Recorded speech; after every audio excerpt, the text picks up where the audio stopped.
Hi, everybody. Welcome to Should I Include Executive Function Coaching in My Self-Determination Budget? My name is Eric Kaufman. I'm the founder of Upskill Specialist, an adult executive function coaching practice that works with adults in self-determination as well as regional centers throughout the state of California. And today we're going to dive into what EF coaching is, how it works and supports adults, as well as a little bit about students who are in self-determination or working with a regional center. I want to begin by just getting really clear on exactly what executive function skills are. They are a set of cognitive skills that allow us to plan, regulate our emotions, start and complete tasks, stay organized, make decisions, and problem solve. In short, executive function skills allow us to get stuff done. We use them every single day at multiple moments throughout the day. And depending on who you talk to, you may find a different number of executive function skills and even different words to explain and define each one of these.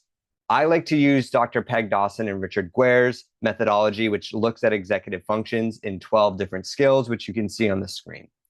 I'm not going to get into and define every single one of those. You can check out some of my blog posts and articles if you really want to learn more about them. But something I do want to share is that most neurodivergent adults find they have executive function gaps. And it doesn't mean they have a weakness in every single one of these domains. Quite often, it means they have a couple of strengths and then they have a few gaps that are really getting in the way. For example, myself, my strengths lie in response inhibition and time management, as well as goal-directed persistence. But my gaps really sit in working memory and cognitive flexibility. As an executive function coach, our job is to help clients uncover those strengths and those gaps and develop systems, habits, and routines that work with their brain that play to those strengths while also filling in and strengthening some of those weaker executive functions. What exactly is EF coaching? Well, I define it as an individualized guidance and support in developing skills, strategies, routines, and systems to live a more independent life. The goal of executive function coaching is to not need executive function coaching. It is truly about helping our clients become more independent. And the way that most executive function coaches structure this is through once or twice per week meetings, accountability check-ins. I like to do them via text in between sessions, and keeping in mind that all of our coaching is client and action driven. The goals come from the client and the client's team. Every session is ending with micro goals. It's all about taking steps forward and about seeking personal growth. Most commonly, our clients are neurodivergent. They might have an ADHD diagnosis, they might be autistic or ADHD, but in reality, anybody who struggles with planning, inhibition, working memory, emotional control, task initiation, organization, benefits from working with an executive function coach. We quite often see attention as a common challenge in many of our clients, and figuring out ways to modify our environment specifically, and then using different tools and strategies to direct and maintain our focus for longer periods of time is something that we commonly work on. Getting into exactly what an EF coach helps with, this is really about the adults that we work with who are in SDP. I'm going to have a big list for you because I went through and kind of captured all of the different things that we work on most commonly. But I hope this helps you understand specifically what we work on as EF coaches. So a big one is morning and evening routines. Calendaring, which kind of connects to the morning and evening routines, also comes into play, as well as scheduling and arriving places on time. Setting short-term and long-term goals. Emotional regulation, a foundational executive function skill heavily tied to procrastination, comes up a lot. Inhibitory control. This relates to impulse control, managing our finances, impulsive spending, managing impulsive communication, or even impulsive behaviors. Email management comes up a lot. Sensitivity differences and learning how to manage those differences in different environments. Laundry, budgeting, traveling and trip planning, procrastination and task avoidance, the job search, interview prep, planning social events, and keeping spaces tidy. This is an example of some of the most common things that we're working on with our adult clients. If you're sitting there saying, well, I have a student and I'm wondering if executive function coaching would help them and what you might work on with them, our sister company, EF Specialists, is the one who works with students. And quite often, what we see most commonly with students is working on self-advocacy, planning, organization, and study skills. Depending on who you're working with, a session may look a little bit different. But most commonly, you're going to see these 4 pieces in every single session. So we begin with a check-in. We get to highlight any wins that have come up over the past week. We also talk about any challenges that the client has faced, as this might drive and direct what we focus on throughout the session. And we also take a look at the coming week and predict any obstacles that might be getting in the way, because that also might drive what we want to focus on in that session. After doing a check-in, we like to dive into the skill development phase of the session.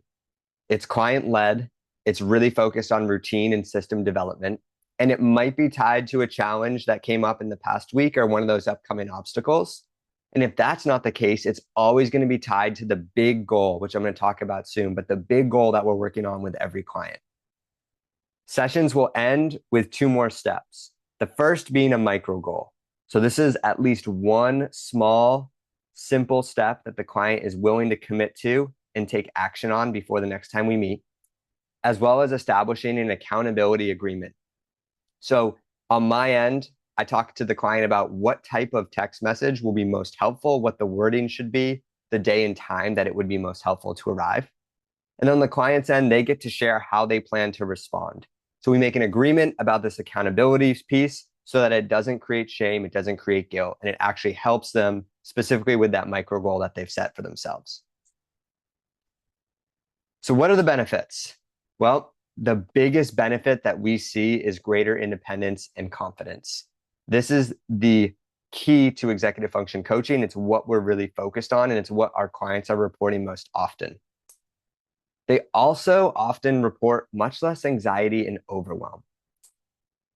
We see smoother transitions, whether it be in between day-to-day activities or bigger life transitions like moving, starting a new job, or going to a new school. One of the other great benefits are these regularly scheduled client team meetings.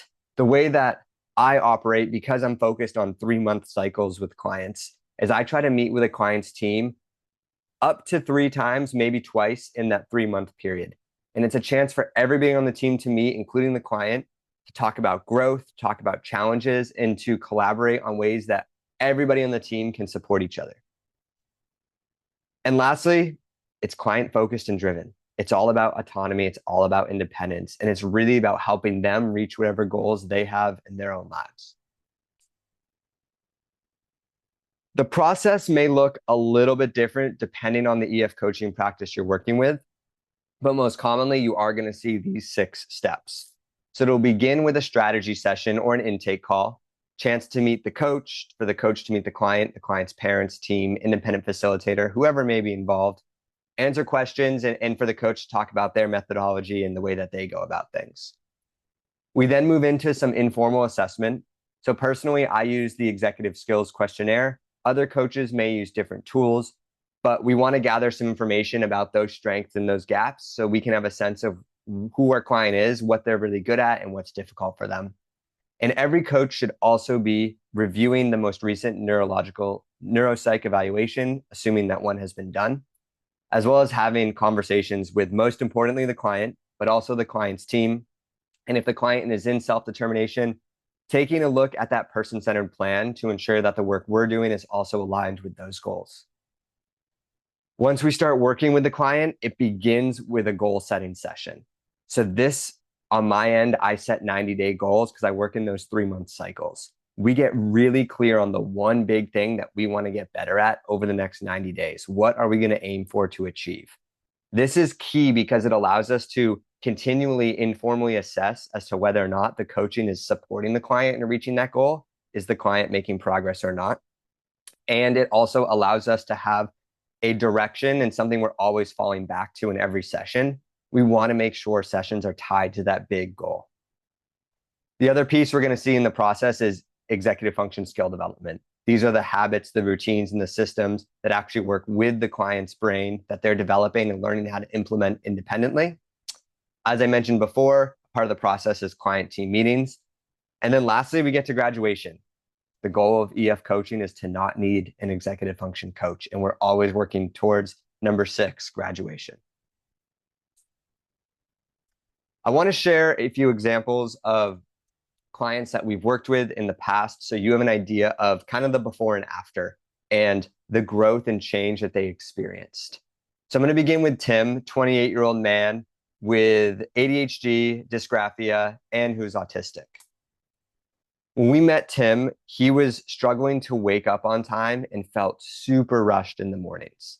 There was a lot of anxiety involved in that. And because of it, he was frequently late to work, as well as different appointments he had on his calendar. At the core of this was a lack of structure in his day. We worked with Tim for about 9 months. And at the end of that 9 months, he'd built this morning routine, had 5 steps, and he genuinely enjoyed it. And the joy came because of the reduction in anxiety, the predictability, knowing what he wanted his mornings to look like. And from there, a lot of other pieces started to fall into place. With that morning routine intact, he was leaving the house on time and commuting independently instead of requiring reminders or mom or dad to pick him up to make sure he got to work on time. And most importantly, it was that increase in confidence that he felt, that idea and knowing that he can handle his mornings and get to work on time on his own, whether it be by bus or by Uber. Another client we worked with, Samantha, she at the time was 26 years old with an ADHD diagnosis. When we met Samantha, she was very overwhelmed, mostly by her schedule, the number of appointments she had, and the amount of deadlines that seemed to always be popping up. And every time a new task or event appeared, that anxiety would absolutely spike. And this created a lot of avoidance, a lot of procrastination.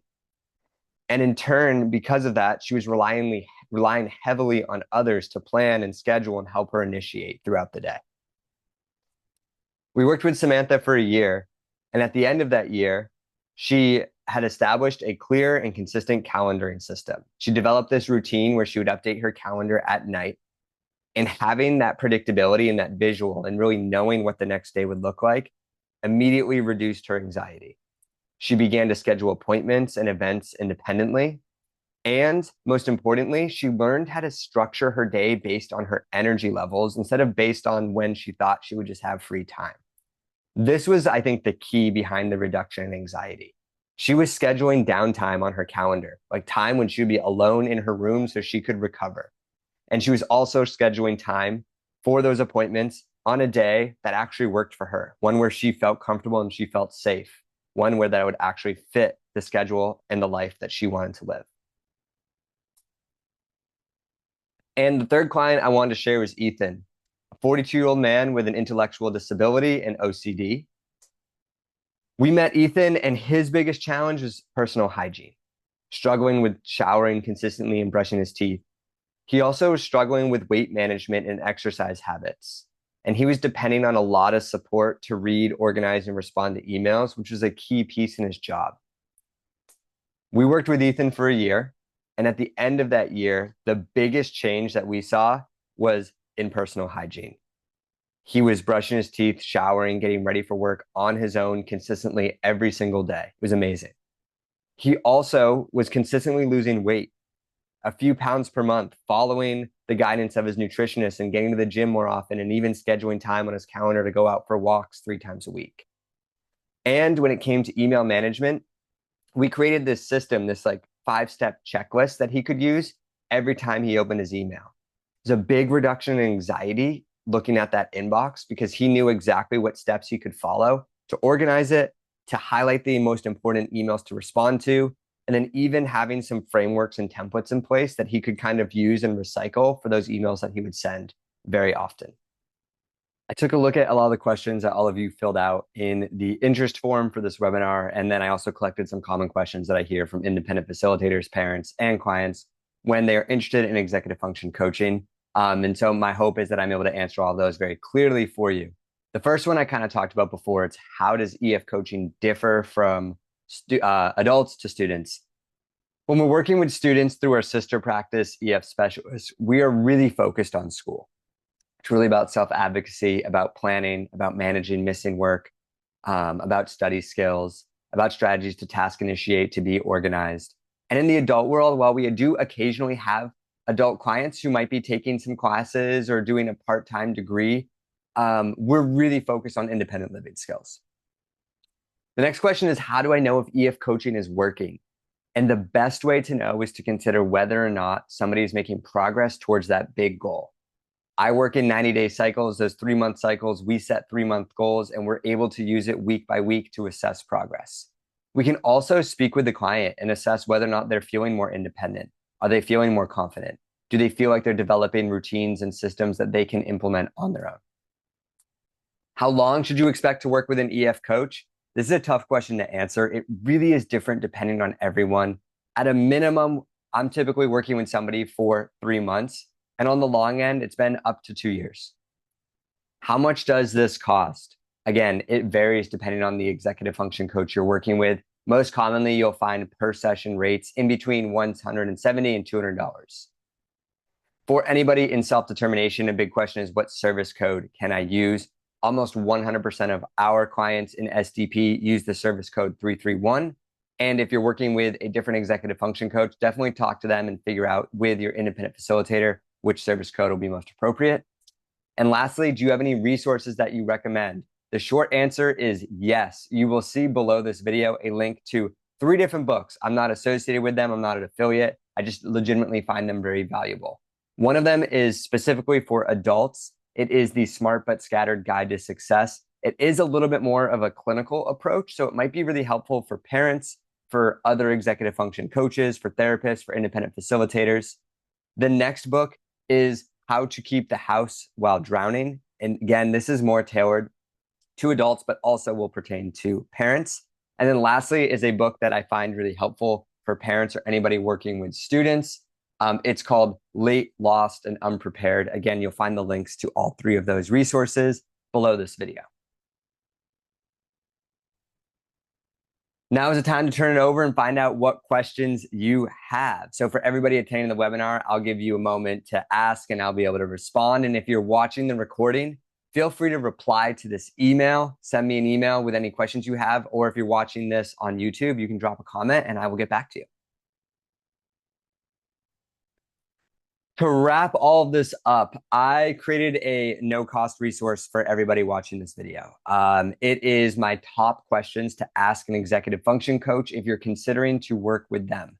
Finding the right coach is key, developing that relationship is key, and finding somebody with the right background is key.